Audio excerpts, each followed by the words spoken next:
So the Commandant is in a coma. The reason for this coma is you suffered a head injury during the escape from Puglia Forest Park.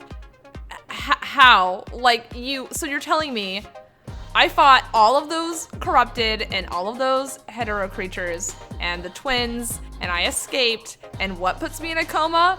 But knocking my head on something on the way out. Like, excuse me? I like to imagine Lucia throws us over her shoulder and is like running, and we're just banging our head repeatedly off her metal frame, and she doesn't think about it. I feel like I'm gonna have to reread Evernight Beat. Yeah, I don't remember anything about a head injury. Well, yeah, because it's not in the patch. Hold for a minute. I am going to find a screenshot I took. A few moments later. All right, I found it. Liv says, fortunately, the Commandant's abdominal wound didn't affect any vital organs. However, during the evacuation, the Commandant suffered a serious head injury, leading to brain trauma and subdural hematoma. I imagined something similar. The first thing I thought was Lucia throwing you over her shoulder and like on your way into the spacecraft just bashes your head against the door frame, putting you into a coma instantly. I appreciate that we both decided this is Lucia's fault, actually. I forgive her personally.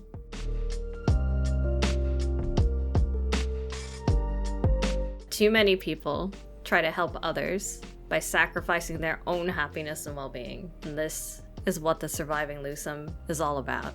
It was interesting while playing it too, because I felt like it was really leaning into the whole self-sacrifice for the greater good story. We see it with Stanley, we see it with Fantine to a degree, we see it with Vanessa, with Shrek, and I was like, is the lesson that you should die for others? Like, is that the idea here? Because that doesn't really sit well with me. But it all was like set up for Liv, you know, like she kept saying self-sacrifice over and over and over again, and then was like, yep, that's what I'm gonna do too, only to be at the very tail end, you know, pulled back from the brink. It takes like the lesson and turns it on its head, being like, well, actually that isn't the lesson, that is a bad direction to go. Yeah, it really hammers it home in the hospital scene by showing that actually Liv might be regretting her choices. She doesn't completely want to do this thing that she thinks is the right thing to do, but her drive to help others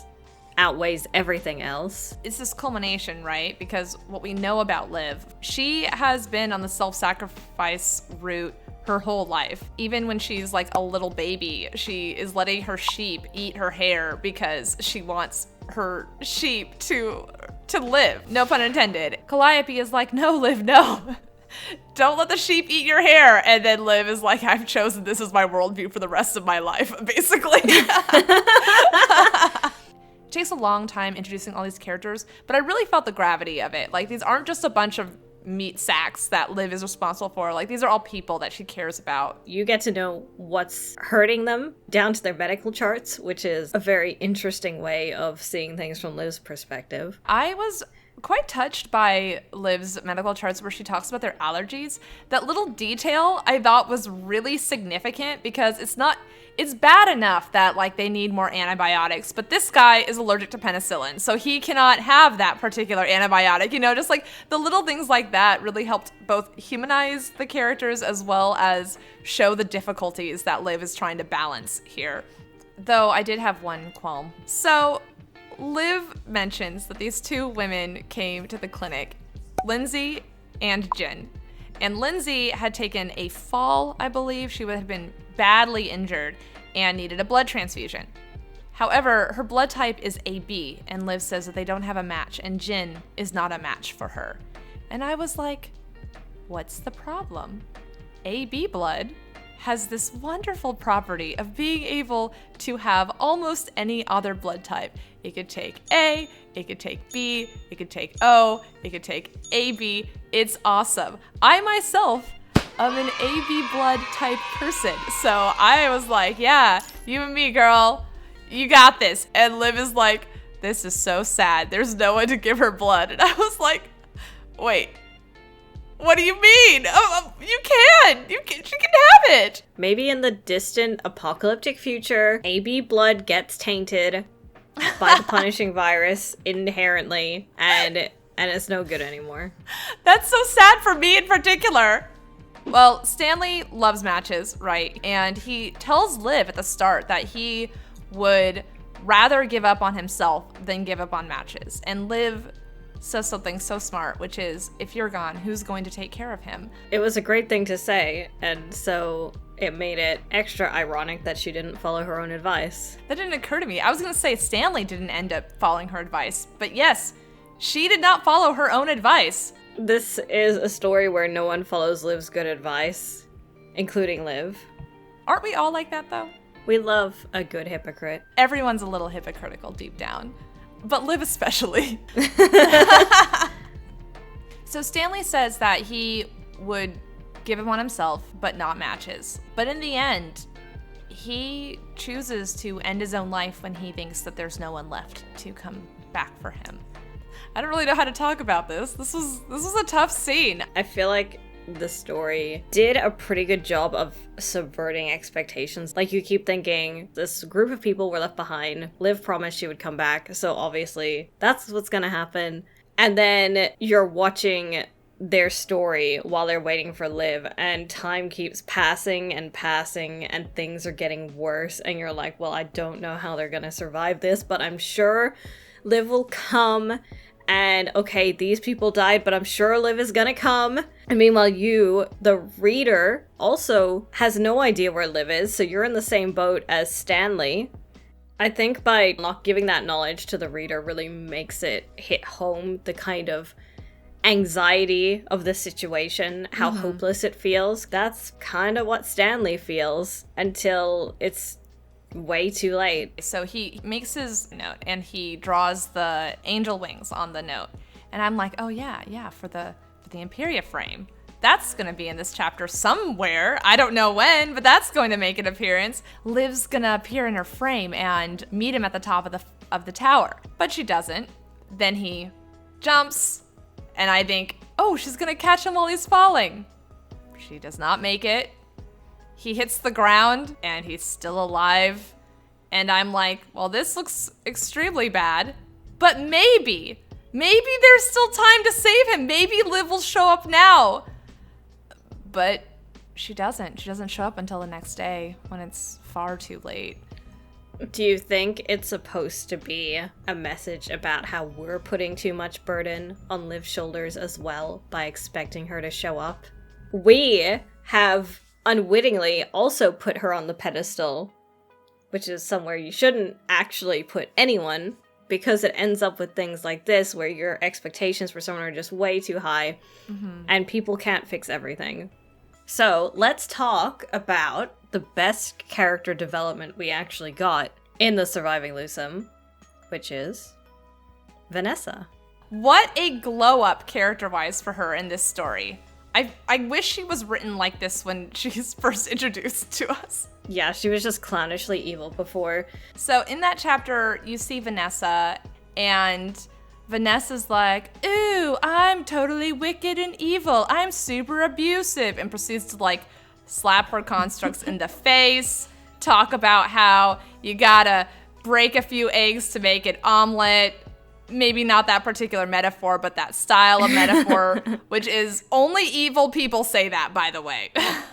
And just made all the more creepy with the master title that she forces her constructs to call her. It's all done in service to the main character as well, because as the Commandant, you're like, I believe that Commandants should be treated like friends. And she's like, that is so stupid. Watch, I'm gonna go slap Teasell and he's not even gonna complain. And I'm like, does anyone act like this? Really? Yeah, it's so bad. It's just way too on the nose. She is featured in Surviving Lucem. She and Bambinata are both there. Teasell is MIA. Rest in peace. I hope wherever he is okay. I hope wherever he is still sexy. I hope that he's living his best life. I hope he's like sitting on a beach somewhere, sipping cocktails. And not getting slapped. That would be nice. But I thought that Vanessa was just like, even though she was still very cold, so well done in this chapter where she's just very frank. She's like, look, I did the math. You can't get everyone out of here. Someone is going to need to be left behind. And in doing so, someone is going to have to die. Lucia and Lee are like, no, we can make it work. And Liv is like, yeah, we got these cars. The power of hope. We can save everyone. And Vanessa's like, waste of my time. When you guys are done being so idealistic, I'll be over here ready to get stuff done. It turned out that Vanessa was pretty much right, and the main characters were actually just being hopeful little anime pro-tags who weren't being realistic at all. So it worked really well when you see all the bad stuff that inevitably happens. What was most surprising is that Vanessa decided that she would try to help everyone. She has a very I told you so attitude, but the fact that after all that time saying, yeah, me and Bambinata can leave anytime, but when push came to shove and they needed someone to stand and draw the corrupted away, she was like, okay, I'll do it. And she's the one who puts her life on the line. And now Vanessa and Bambinata are the ones that are missing in action. We don't know if they lived. I think Vanessa and Bambinata went to join Teasell on the beach with cocktails. Oh, well, good. That's where I'd like to see them next. The little beach in the sky. A beach in the sky! They went up to a farm up north. Lots of room to run around up there. God. And that just keeps happening. People keep sacrificing themselves. So what do we think about Vanessa's sacrifice though? Because we were just saying, like, don't sacrifice yourself to save people. And Fantine did that for her little baby child. I feel like both with Fantine and with Vanessa though, it was a little different. Fantine was doing her best to live, but the cards were not in her favor. Her real decision was deciding whether or not to kill Cosette or not. I think it does try to answer a question that a lot of people have probably been thinking, which is, if the world is so garbage, why even bother? Why do people keep reproducing? Mm-hmm. Why are they bringing their kids into this awful, terrible world where we know all they're gonna do is suffer the whole time? What's the point? And I think, ironically enough, this chapter answers what that point is. Maybe not super loudly, but in every single one of these stories, there is this overarching theme that shines through in every single one. Be it Stanley and his dog, or Fantine and Cosette, or Lena, the old woman, and her husband with cancer. There is a message in all of those things, which is kind of hard to see. But then you think, Stanley's dog Matches survived because of Stanley's actions. Lena was able to take care of her husband. Their big thing is they got to pass on the legacy of how people should behave. They should care about the planet and about each other. Then we have Fantine and her daughter, and the daughter lives. And the reason that Cosette was able to survive is because Stanley gave some food to his dog instead of himself, and the dog was able to sniff out the child and the mother. Well, mostly the mother. Because of that, Liv was able to at least save the child. So even though all these acts from all these people alone seem like small things, they end up having a bigger impact, at least somewhere along the line. Yeah, there's a sense of like keeping the light of humanity alive. I think the other thing that's interesting with Cosette, I was like, well, is this baby special? And according to Gestalt in Liv's vision, Cosette grows up to become a medic construct, which kind of broke my heart, to be honest. I was like, wow, still fighting the punishing virus in the future, still going to have children join the military-industrial complex of robot soldiers. That is sad. But the other side of it is that Cosette is going to go on and save even more people. And in turn, because Liv has been able to survive at the end of the chapter, she might be able to stop Cosette from becoming a construct. You could tell that Liv's heart was breaking, knowing that she would become a construct like that. Alright, so let's talk about the train episode. Yes. So the second part of the story is called Escaping from Calamity. There are a lot of casualties in that last stretch of the trip. And Shrek is with them, our good old friend Shrek. Good old friend Shrek, who I did not learn about because I did not play the extra parts in Fake Ascension. Whoops. I wish I did that. In the first part of the story, the surviving light, if you will, are things like matches finding Cosette, and things like that. And Vanessa even trying to do the right thing for once. I would say that Shrek himself is one of those surviving lights as well. And he keeps tagging along with these different groups that are doing a lot of dangerous stuff, like joining the train group. And then in the end, he does this self-sacrifice anime maneuver, but is okay in the end. They make that very clear that he is still alive, which I kind of wish they would have kept that a secret. I think they shared a little too much. But if I was playing the Chinese server version, I wouldn't know what his fate is. So if they would have kept it a little obscure, as opposed to him being like, wink, wink, maybe I'll be a construct, and also I'm fine after jumping off the train. I'm like, oh, well, yeah, we know what's gonna happen. Oh, I had a thought about the twins that come and mess up the train real bad. I was really fascinated by how they were written in this chapter. Basically, they act like newborns who are just taking in information, and they aren't really outright aggressive at all. What if we taught them nice things instead of like shooting at them every time we see them? No? Okay. But no, they only have really awful things to impress on, I guess. Every bit of human life they've seen has been suffering and or just aggressive and trying to kill them. Mm-hmm. And then that's how they learn to behave. Yeah, I was especially struck by that when one of the refugees, it's not Shrek, it's some other refugee, he falls off the train and one of the twins catches him. The twin does not seem to know that their very presence will kill humans, right? Because they're full of punishing virus. But they catch him as they have perhaps seen out in the world of like people carrying other people, and the guy dies in the arms of the twin. And I just think, why did we teach them how to kill? Like, why the moment they were born, we just unleashed all of our firepower on them? Like, we could have just shaken hands. Like, the first thing we did was shoot at them immediately and taught them how to make bullets. Yeah, bad call on our part. Yeah, they just wanted to know how to love. Yeah, it was really chilling when like one of them got hurt and they were reciting stuff that they had heard other humans say, which is like, I won't leave you and it's going to be all right. Yeah, I love that they mimic voices like that. They're like cursed parrots. So right at the start, you have to escort Liv to Babylonia, and there's this force of people that are protecting her in their spaceships. And you have this Space Invaders like scene where you gotta fly the ship back home. How many people did you lose on that trip? Well, it went a little bit like this.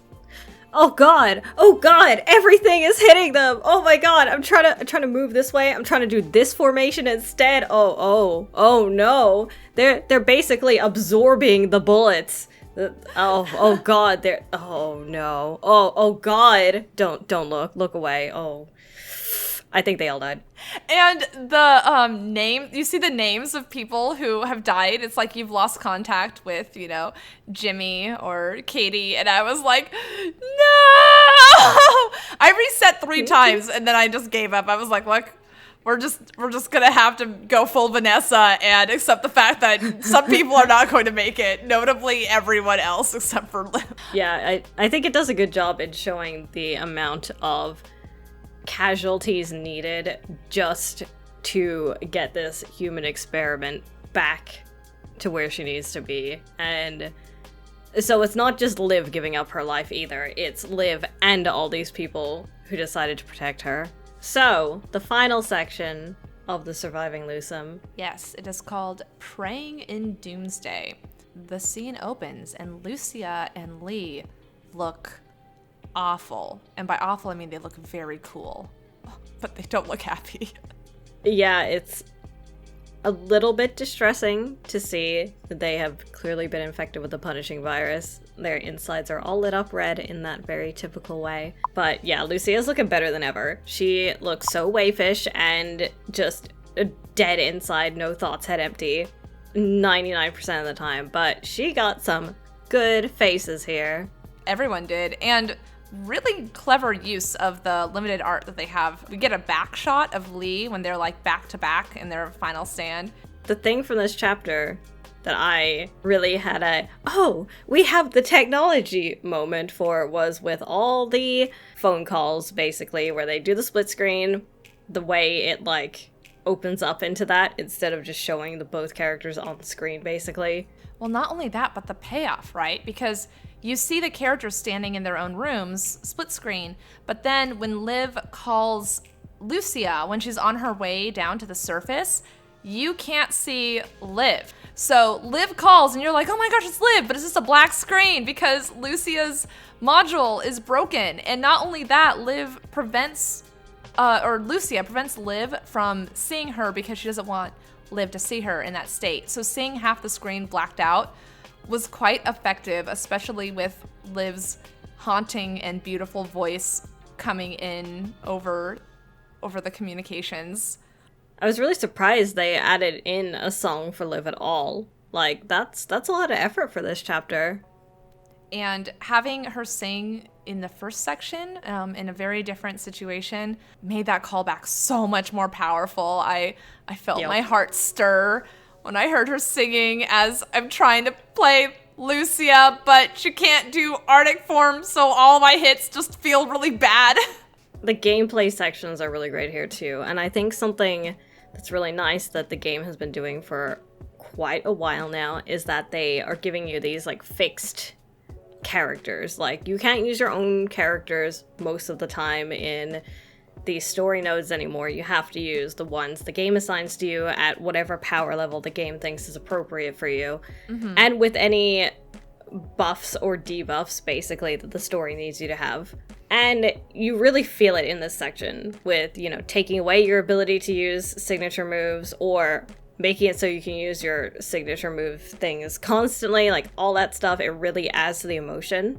In Fallen Star, when you fight the robot worm, I remember I was like, oh yeah, here it comes. Here, and I'm gonna go beat it. And I think I killed that thing in 2 seconds because my team was too OP for the content. And I was like, oh, that wasn't so bad. Okay. Kuro has learned their lesson. They give you these they're synced. Synced characters that are synced to the power level of the scene. So that when you're fighting that boss, oh boy, does the boss hit you so hard and it feels awful and you really feel the struggle. Yeah, but it doesn't feel frustrating either because they let you reboot, as it were. So even if you're garbage and die 5 times, like I inevitably do every single time, same. You still don't get punished for it. And that's really nice because the game wasn't always that way. Now it's just chill. You can just enjoy the content and feel the emotions of whatever's going on without worrying, are you gonna win the fight? The game has enough difficult content without needing to make you feel stressed while doing the story as well. You're completely right. Yeah, we don't play the story to have a bad time. We do Norman War to have a bad time. Lucia's last stand, Liv is singing to her, and then we get a bit of a time rewind. And Liv is put into the Empyrea frame. She's already having migraines. Everyone's like, yep, that's normal. That's gonna be how you die, in fact. So even Hippocrates is like, yeah, it's okay, don't worry, I'll euthanize you if you somehow end up coming back alive. It's said over and over that euthanasia is a much preferable alternative to actually surviving after doing this. So it's you either die or you survive, but your life isn't worth living. And even in spite of that, Liv still gets that choice at the end, and she chooses to keep going. It was at every turn with the Empyrea frame, the outlook just kept getting worse and worse. They were like, hey, good news. We've got a bomb. We've got the Omega weapon. It can kill corrupted, but it can only do it for 3 hours. But it's highly effective. It will heal the people around you. but it's a fate worse than death, and it's going to drive you quickly insane before we lose control. There's only a less than 10% chance of survival, and I was like, I'll take those odds. And they're like, but if you survive, you're not gonna like it. It's gonna be the worst life ever. And I'm like, dang it. The chance of this working out keeps getting thinner and thinner. And one thing that I think the game did really well is that it had killed off so many characters leading up to it. Like, I knew that Liv wasn't going to die. She's a main character. She is our cinnamon roll, as the kids say. But after seeing so much despair, my brain was primed for disappointment. Even if I logically knew that Liv was going to survive, I emotionally did not think that she was going to survive. Yeah, well, I mean, it wouldn't be the first time, technically. Like, we lost Lotus. She had to get reborn, kinda. So it's like, the game has the potential to say, oh, this character died, but we just made a copy of her. It's not the same anymore. Liv's Empyrea design. I think it's okay. I'm not too gone on it. It's doing what it's trying to be, which is making her look like this perfect, saintly figure, this martyr, this angel who's gonna fix things for everyone. She is pure white in every way. Even her eyes. No more pink eyes. Rest in pieces. The light in her eyes is gone because she's an automaton made for battle and then self-destructing. I like that her top part is reminiscent of a certain character in her interlude, but I think it's strange the way it is like vacuum sealed to her chest. It looks very odd. Yeah, that is my number one complaint, is actually the physics on the coat. It looks like that coat is painted onto her body, and it just is very unnatural looking. I got her other coating so fast and put her in it just because the fabric feels like it's behaving more normally in that coating. Her Empyrea frame is doing exactly what it's supposed to, where it doesn't look like Liv to me. That was what it first struck me. I was like, where's Liv? That's not my Liv. She looks so grown up and like a shadow of her former self. And then I realized, oh right, that's exactly what's going on. This is like, she has to grow up so fast, and she's being turned into this martyr who's going to save everyone and die. And there's like no acknowledgement or respect for the girl who is trapped inside of her. I have her on my home screen now, and she keeps saying concerning things to me, and I think I'm going to change her back. But she had to don the Empyrea armor to ultimately develop a sense of compassion for herself in the end. Only by going to the brink of death does she realize that she does want to live, no matter what happens, and I think that's beautiful. Yeah, I really was... I was so convinced that the moral of the story would be like, yeah, heroic sacrifice, we love that. In the end, it was actually, well, maybe heroic sacrifice isn't good. Think of all the people you're gonna leave behind, and think about whether this is something you want. Would you escape this if you could? There are better things you can do if you're here to do them. No one can take care of your dog if you're gone, just like Liv said. I mean, I understood why she made the choice. She felt like she was the only one who could do this job. So it wasn't, you know, it wasn't like she just was like, sure, I'm not doing anything this weekend. I'll become the super mom, you know? like it was a hard choice for her ultimately. But at the end of the day, I like what Lucia and Lee say. Don't try to take this all on by yourself. And I think that's another part of the moral of the story, where it's like, lean on your friends, lean on your loved ones, and don't try to light yourself on fire to keep everyone else warm. Yeah, and it's a really good message to share with people, because so many stories say, yeah, maybe it is good if you just sacrifice yourself for the greater good. Maybe it's fine if you're just a cog in the machine. And PGR says, maybe it's not fine, actually. Maybe it's bad. I was not prepared to fight the physical manifestation of all of Liv's despair. Yo, that whole fight was so good. Like, We had watched, of course, the Glimmering Spiral PV. You can't spell Commandant without lorem ipsum. We can't use any of this footage. We're just clowning on it. We knew that Lucia was going to have some sort of showdown in Liv's mind. But when a Liv-shaped enemy comes out of the punishing virus to stop you from saving her, that was rough, because it also felt like it was a manifestation of Liv's will in a sense, because Liv started this process planning on dying. That monster was there to prevent you from saving her. That fight was so f***ing hard, dude.